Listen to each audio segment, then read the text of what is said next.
خپل پیغمبر وای مال خدای داسې یو 15 سیزونه راکړي دي چې یو پیغمبر لیم په پخوانو پیغمبرانو کې نه دي ورکړي. اول نصرت بالرعب بصیرة شهر، د یو میاشت په فاصله کې کافران زمانه مرعوبه دي، زمانه یریږي. بظاهر خبائش نه باصلحه وه نه به سامانو، خو د کافرانو په زړه کې خدای زما رعب او دبدبه چولې ده د یو میاشت په مزل کې. جنگ له به راتلل،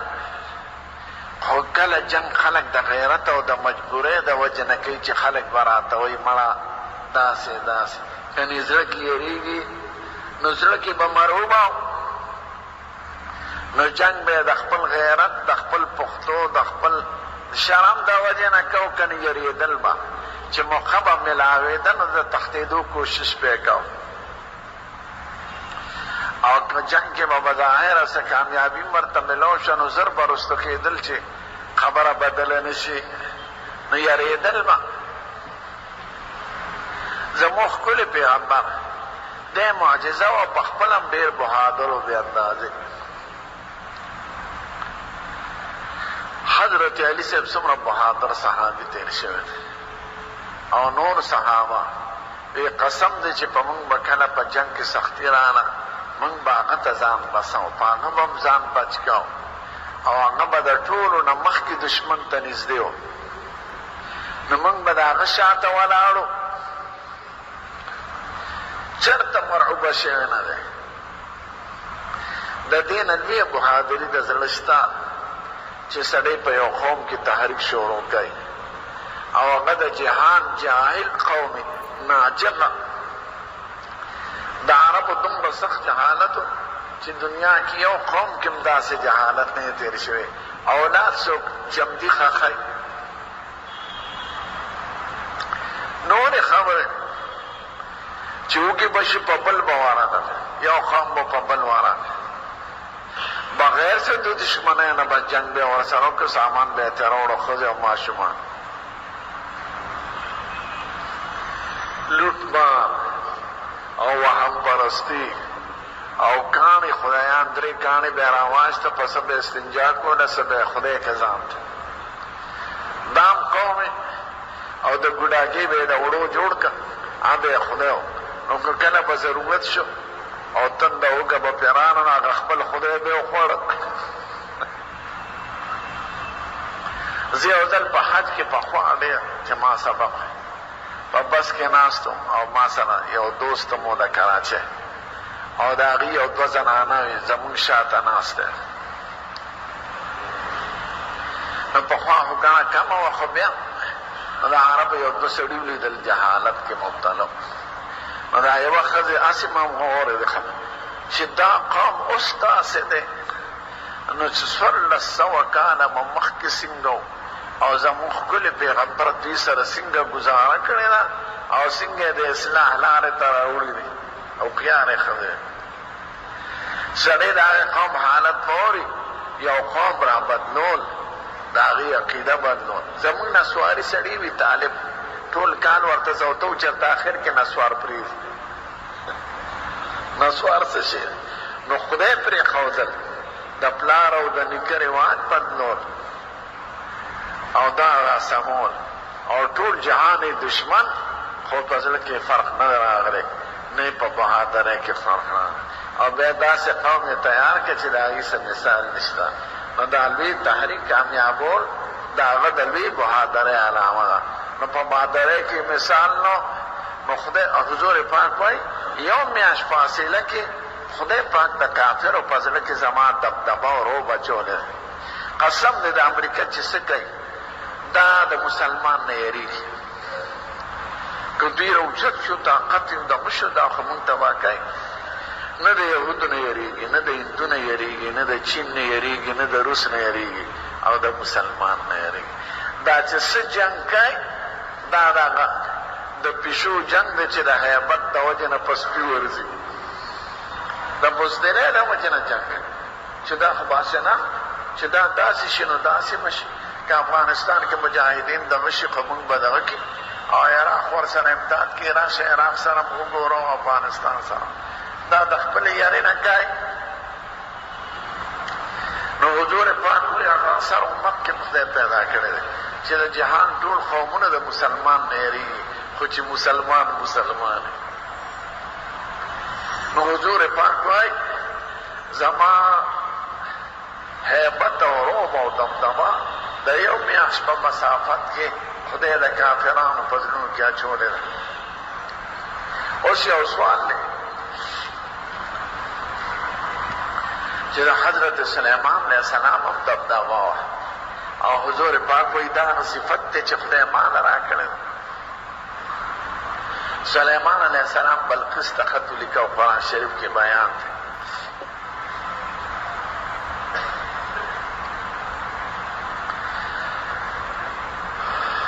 نو بلقیس خط ولست خپل ارکان دولت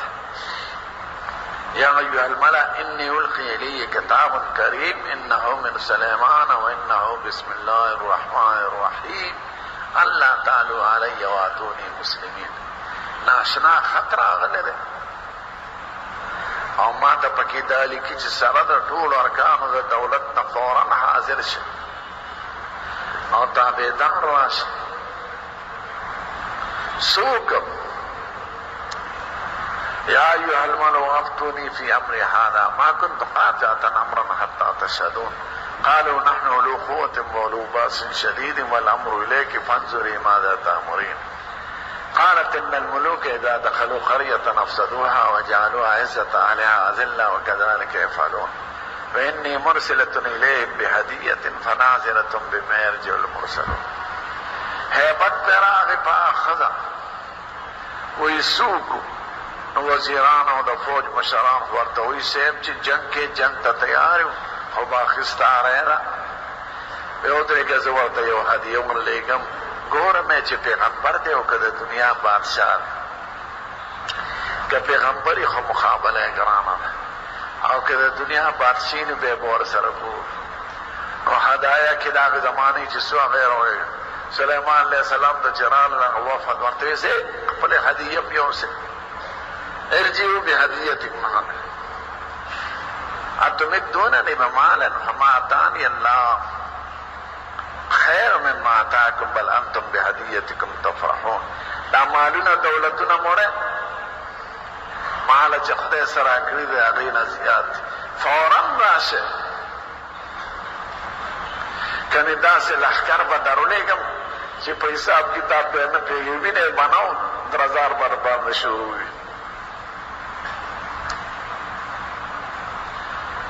نو فورا نو خدای د هغې په زړونو کې روب اچولی نو یو سوال دی چې دا روب خو د هغې ملکې بلقیس په زړه کې د سلیمان علیه السلام خدای واچو نو جواب یې دا دی چې د سلیمان علیه السلام رعب او دبدبه وه خو ظاهري شان و شوکت یې مو فوجونه ورسره او پیریان دیوان یې تابع و او حکومت یې و تخت یې په هوا کې به الوته د حضور پاک دا څیزونه نو نه یې تخت و چې په هوا کې الوته نه به ظاهره شان و شوکت و بنګلې باغونه دا نو او نه څه مسلح فوج ورسره دی نو د هغه یاره چې و د خلقو په زړونو کې د هغې د فوجونو د اسلحو د دې د وجې نه لکه اوس زمانه بعضې خلک د انګریزانو نه یېرېږي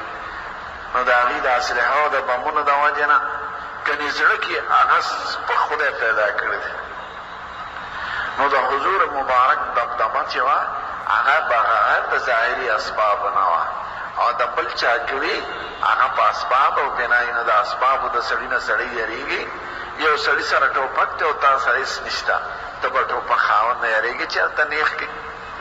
یو سړي سره اسلحه شته تا سره نشته نو د اسلحې د خاوند نه خلک یېرېږي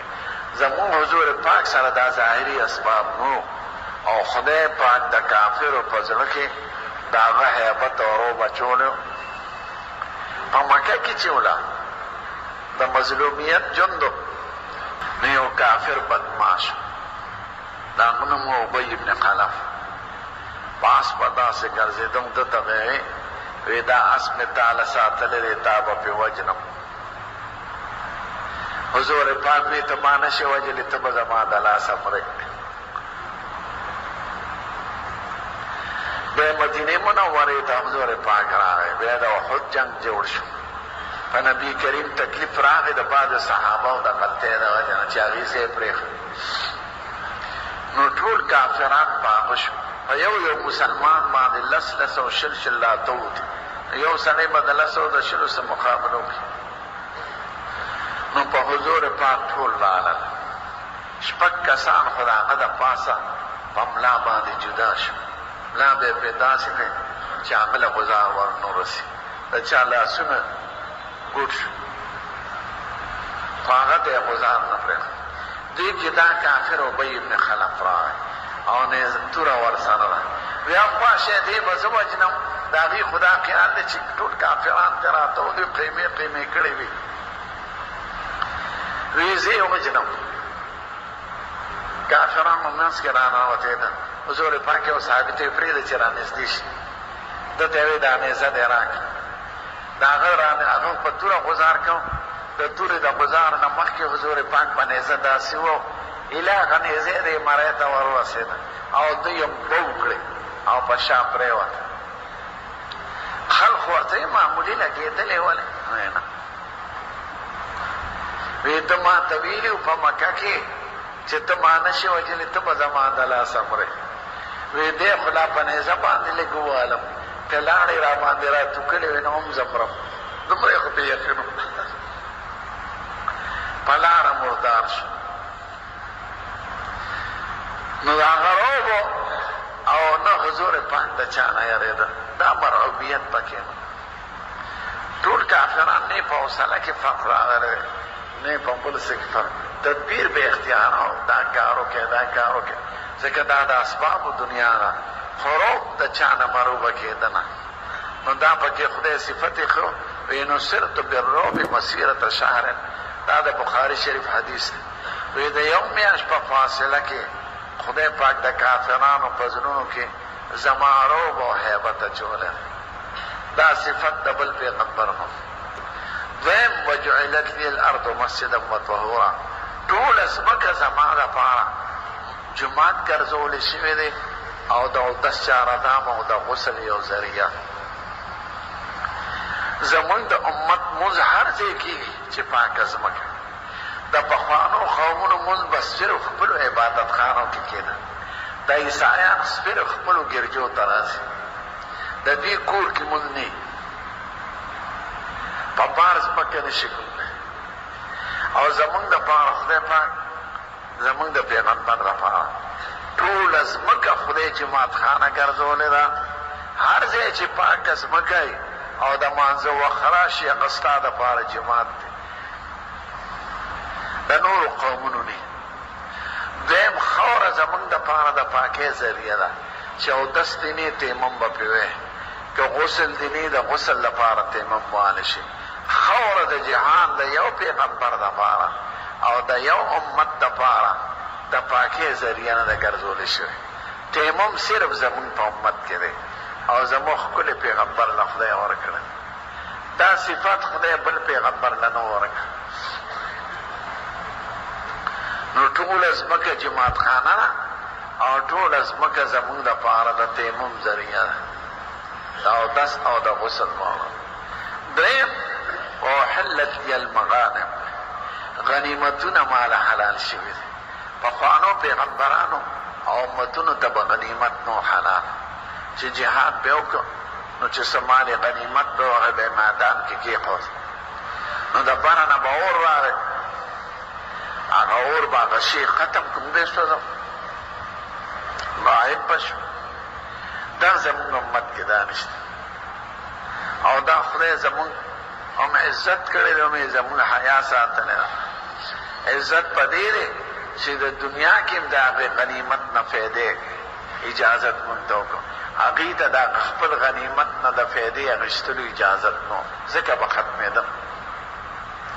او موږ سره خدای دا احسان وکړه چې څومره غنیمت راشي هغې نه دنیا کې ته فایده ده دویم پرده زمونږ وساتله ځکه چې هغې کې به غلا وه ټګي به وه نو هغه به سوځېده نه اور به راغی بیا به اوچت شو نو هلکې تاسو کې غلا ده د موسی علیه السلام زمانه کې د هغه نایب د یوشع نوم دی نو یو علاقه یې فتح کړې ده نوم یې رانیول شو اریحا زه ورغلی یم اریحا ته یو علاقه ده سطح سمندر نه ښکته ده خو باغونه دي پکې دومره باغونه دي دا اردن او د فلسطین ځمکې دي خو دا اوس یهود اخیستې ده نو اریحا علاقه ده داسې باغونه د امرود ونې بار کرلي بوټي څانګې په کور ورغلي او کور کرلي دیوالونه نه باره څانګې راغلي د انګور او دا سپین غوزان سپین دا انځر چې دلته چا نه دي لیدلی تک سپین انځرې او غټ غټ چې په دریو چکو کې سړي نشي پړی او زیتون نو اعلی ښار دی خدای پاک ورته قرآن شریف کې شپږمه پاره کې د هغې بیان دی ارض مقدسه ورته وایي نو یوشع علیه السلام فتح کړه نو غنایم جمع شو چې غنایم جمع شو نو اور انتظار به میدان کې کېښودل اور به راغی بیا به اوچت شو بیا لکه تاسو کې سقلان د یو قبیلې سړی مشر د ما سره لاس یو ځای کړي نو یو براته مشر لاس به یو ځای کړه د یو مشر لاس ورسره ونښته بیا لکه ستا په قوم کې غلا ده بیا ستا هغه قوم دی راشي د دوو کسانو لاسونه ورپورې ونښته بیا به جدا شو وی تاسو کې غلا ده وی او موږ غلا کړه د غوی د سر عمر یې سرو زر پټ کړو وی راوړی میدان ته چې هغه یې راوړل اور راغی او اور ختم نو خدای د هغې شرمول به هم ګناه به وکړی شوه په دروازه به یې نوم لیکلی خدای زموږ حیا پرده ساتلی که دا اور نه اخیستې خو به بغلا معلومېده نو خدای په پټه کې قبول یې که نه قبول خو غنیمت اور نه ځای نو خدای زموږ اکرام او عزت هم کړی دی او خدای زموږ حیا او پرده هم ساتلی نو حضور پاک وایي مال غنیمتونه حلال شوي دي دا پخوانو قومونو نو حلال څلورم وایي وایي هر پیغمبر خاص قوم ته تللی وبعثت الى الناس عامه زه د ټول جهان دپاره پیغمبر یم د هر پیغمبر اوس کې انجیل شریف وګورئ عیسی علیه السلام بیان دی پکې چې زه بني اسرائیلو نه راغلی یم موسی علیه السلام د بني اسرائیلو پیغمبر او څوارلسمه پاره کې هم دا دی ولکل قوم حاد هر پیغمبر د قوم دپاره جدا جدا پیغمبر راغلی د دې وجې نه په یو زمانه کې به ډېر پیغمبرانو په دغه علاقه کې به جدا او په هغه علاقه کې به جدا او په هغه علاقه کې به جدا او زه ټول جهان ته او د خدای شان ته ګوره د هر پیغمبر معجزه به عملي وه لکه موسی علیه السلام به امسه وغورځول اژدها به ترې جوړه شوه لاس به یې ترخته دننه کړ نو سپینه رڼا به یې کوله قرآن شریف کې دا بیان عیسی علیه السلام یو څلور مړي جمدي کړي دي او بیا ماترزاد ړوند به راغی لاس به یې پې وو سترګې به یې بینا شو او برګي سړي باندې به یې لاس راښکه هغه به جب جوړ شو دا قرآن شریف کې بیان دی خو دې ته عملي معجزې وایي عملي د عامل سره ختمېږي چې کار چا کړو هغه لاړ هغه معجزې هم ختم شي نو حضور پاک وایي ما له خدای معجزه داسې راکړې ده چې علمي ده د عملي معجزو سره یو علمي معجزه خدای راکړې ده چې قرآن شریف دی او قرآن شریف نو چونکې معجزه ده تر قیامته پورې دی نو د هغه د پیغمبرۍ دلیل هم تر قیامته پورې دی دا معجزه د پیغمبرۍ یو دلیل وي نښی نو هر پیغمبر د لږ قوم دپاره او معجزې عملي وي د هغې وخت دپاره وي او زمون پیغمبر له عملي معجزې خدای ډېر ورکړي دي چې هغې د وفات سره ختم شوي دي خو علمي معجزه خدای داسې ورکړې ده چې هغه تر قیامته پورې کتابونه خدای بعضو نورو پیغمبرانو له ورکړي دي خو هغه کتاب به معجزه نه وه هغې کې دا نشته چې د دې کتاب په شان کتاب پیش کړي د دې په شان تاسو نشئ جوړولی او زمون په قرآن شریف کې 4 ځله اعلان شوی دی چې د دې په شان کتاب جوړ کړي د 10 سورتونو په شان ته جوړ کړي د یو سورت په شان جوړ کړي د هغه یو سورت 2 ځله اعلان شوی دی نو نه چا کړی دی نه به څوک وکړي نو دې ته علمي یو سړی یو کارنامو کې مثلا خوش آوازه قرات ووایي یا پهلوانیو کې یو سړی را خلاص کړي او کارنامې ده خو هغه بس ختم شو د هغه ژوند سره ختمېږي او یو سړي کتاب لیکلی شاګردان یې جوړ کړي نو د هغه کتاب چې کومې پورې د هغه نښه او یادګار پاتې دی زموږ قرآن شریف یو علمي معجزه ده دا به تر قیامته پورې نو د هغه د پیغمبرۍ دلیل هم تر قیامته پورې دی که څوک د عیسی علیه السلام د پیغمبرۍ دلیل وغواړي نو هېڅ دلیل نشته مونږ سره او مونږ وایو چې پخوا خدای زمونږ په قرآن شریف کې ورته پیغمبر ویلي مونږ ورته پیغمبر وایو د موسی علیه السلام د پیغمبرۍ څه دلیل نشته اوس هغه چې و هغه خپلې زمانې سره و مونږ د خپل پیغمبر د دلیل د پیغمبرۍ تر قیامته پورې پیش کولی شو نو پیغمبري تر آخره پورې و نو دلیل هم مله خدای داسې جوړ کړه چې تر قیامته پورې د هغه عملي معجزو نه علاوه دا علمي ده انجیل کې دا بیان نشته چې دا کتاب پیش کړي انجیل کې 3 خبرې دي او مختصر کتاب دی اول کې د هغه نسب نامه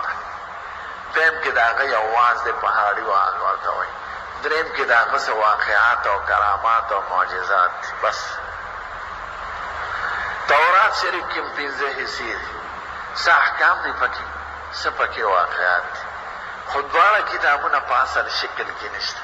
نه په هغه خپله ژبه کې شته نه په هغې کې داسې شته چې د دې په شان کتاب پیش کړي دا صرف زمونږ په کتاب کې دی نو زمونږ پیغمبري زمونږ د ښکلي پیغمبري د ټولو قومونو د ټولو زمانو د ټولو جهانونو دپاره ده نو خدای معجزه هم داسې ورکړه چې هغه د ټولو جهانونو تر قیامته پورې به باقي وي دا زموږ ښکلي پیغمبر و بیا وایي اوتیتو الشفاعه ما له خدای د لوی شفاعت حق را کړی دی چې دا بل پیغمبر ته نه دی حاصل شفاعت خو به هر پیغمبر کوي هر ولی به کوي هر شهید به کوي هر حافظ قرآن او عالم قرآن به کوي خو د خدای د اجازت نه پس او د لږو کسانو دپاره چې څومره ورته خدای وښیي د نورو قومونو دپاره نشي کولی زمونږ د ښکلي پیغمبر شفاعت په د ټول جهان د قومونو دپاره د آدم علیه السلام نه تر زمونږ د امته پورې دا شفاعت بل پیغمبر نشي کولی نو هر پیغمبر به د خپل قوم دپاره کوي خو د نورو دپاره دا به د قیامت ورځ چې شي دا د حضور پاک د خولې مبارکې بیان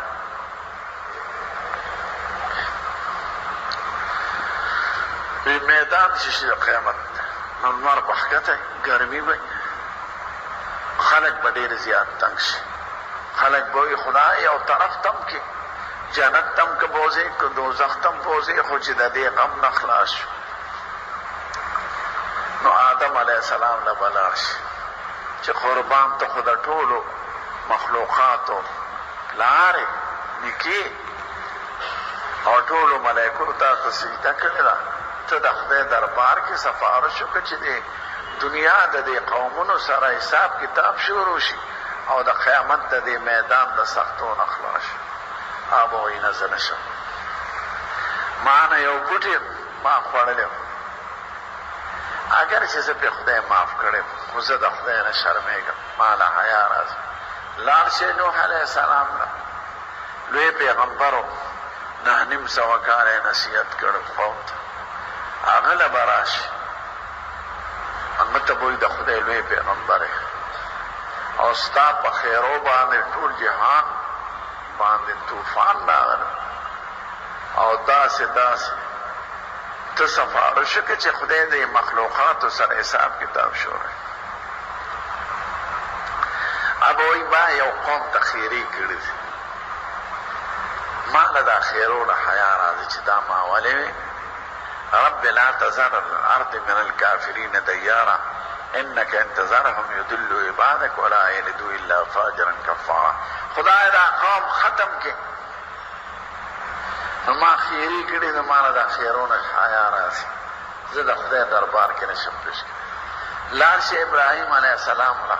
د خدای ډېر عزتمند پیغمبر دی او د پیغمبرانو نیکه دی هغه نه به راشي هغه وایي ما یو درې دروغ ویلي دي ما له د خدای نه حیا راځي دروغ نو خلقو ته دروغ معلوم یو چې بوتان مات کړل او دیونی ولې شو نو بادشاه او قوم ورته وایي دا چا کړي دي وی د دې مشر بوت نه تپوس وکړئ که نه تبر د ده په غاړه دی چې تبر چا سړی خو هغه به کړي که کبیرهم هذا فاسألوه من کانوا ینطقون د مشر ته تبر پروت دی دونه تپوس وکړئ ته به کړي زه دې څه خبر هغوی بیا په خپله پېښ چې دا د ضد د وجې نه وایي خو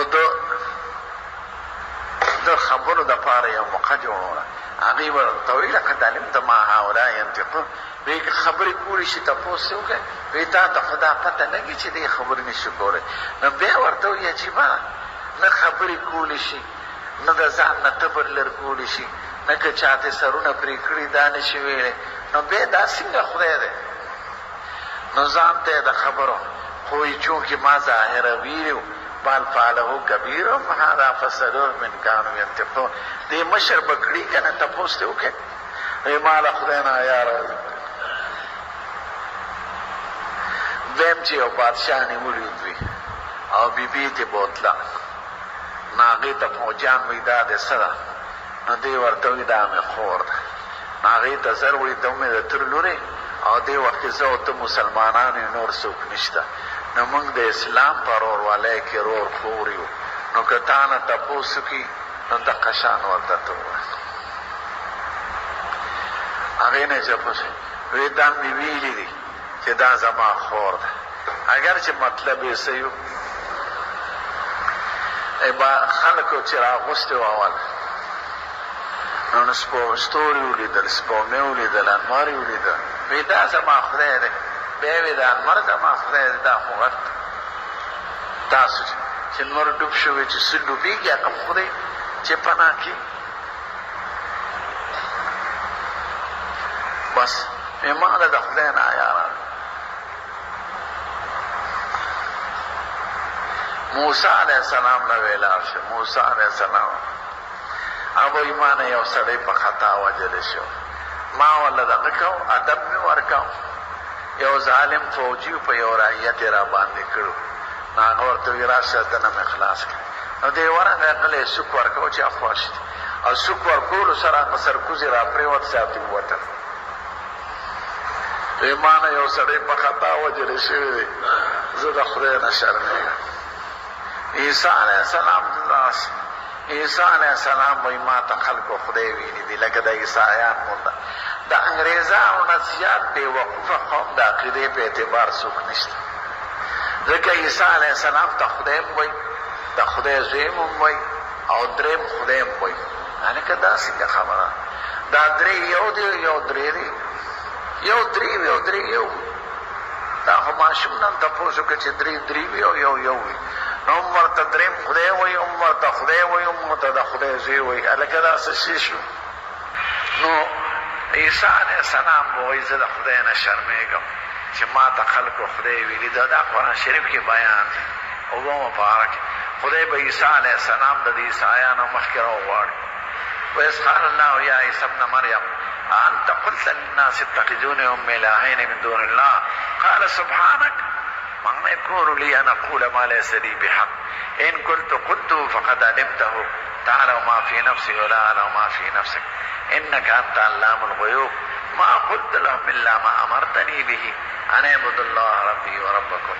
وكنت عليهم شهيدا ما دمت فيهم فلما توفيتني كنت انت الرقيب عليهم وانت على كل شيء شهيد. د خلق مخکې به عیسی علیه السلام خدای راوغواړي وایي تا د عیسایانو ته ویلي چې زه خدای دوی به وایي توبه سبحانک ته پاک یې خدای که ما ویلي خو تا ته به معلوم